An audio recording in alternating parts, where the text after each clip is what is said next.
शरणं गच्छामि धम्मं शरणं गच्छामि संघं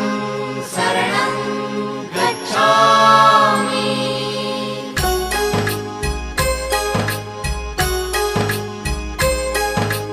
बुद्धं शरणं गच्छामि धम्मं शरणं गच्छामि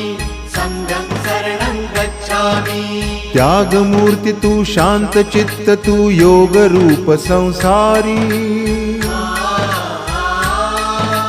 दया प्रेम अन मानवतेचे प्रतीक तुझी ईश्वरी सिद्धमूर्ती सिद्धार्थ गौतम सकलांचा स्वामी